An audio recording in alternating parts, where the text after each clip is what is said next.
Enkola y'abayizi okwenyigira mu mizannyo egy'enjawulo omuli okuwuga, okusamba omupiira, okudduka n'emirala y'emu ku nkola eteekateekebwa na bitone okufuuka emunyeeza mawanga gaabwe nabo ne beekulaakulanya nga bakozesa ebitone bino.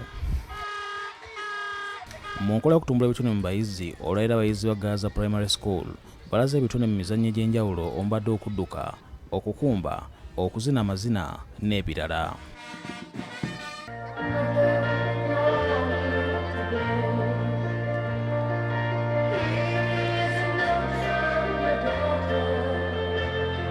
Enteekateeka eno eteereddwako abakulembeze ku mitendera egy'enjawulo nga bakulembeddwa mu Meeya wa Kasangati Town Council Tom Muwonge, abakulira ebyemizannyo ku disitulikiti wa Kiso, abazadde babadde bakulembeddwa mu Ssenkulu wa BBS Terefayina, omukungu Engineer Patrick Sembajjo.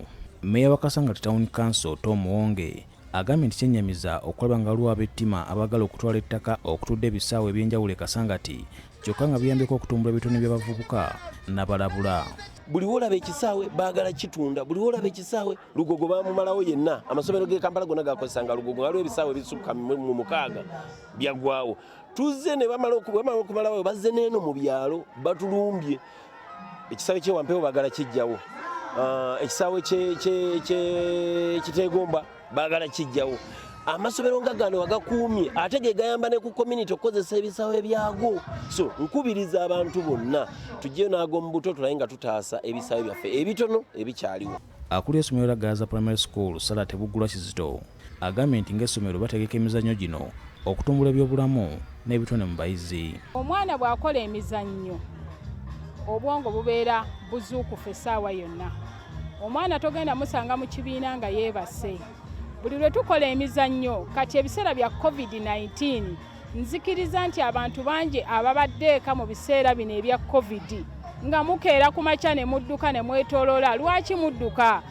Yono sports atuyambako okubeeza emibiri gyaffe nga girina amaanyi ng'obulwadde bwe bugirumba tebutusuula wansi. Essomero kifo ekirina okuwumbawumba omwana.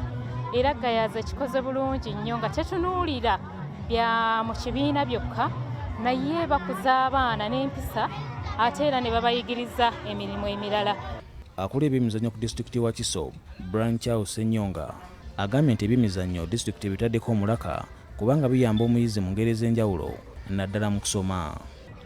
Ensonga ya sports kati nga etuvudde mu COVID, ensonga eno tugenda teekako essira ly'amaanyi nnyo era program gyendiko ntambudde. I've been moving around mu district okulaba nti nno abaana bazannya era tukotinga poliisi ya sports era egamba nti nno abaana balina okukola ki okuzannya because bye bigenda okukola ki obbaagaliza essomero. Paul Siano Mukiibi, BBS Terefayina, ageesigika.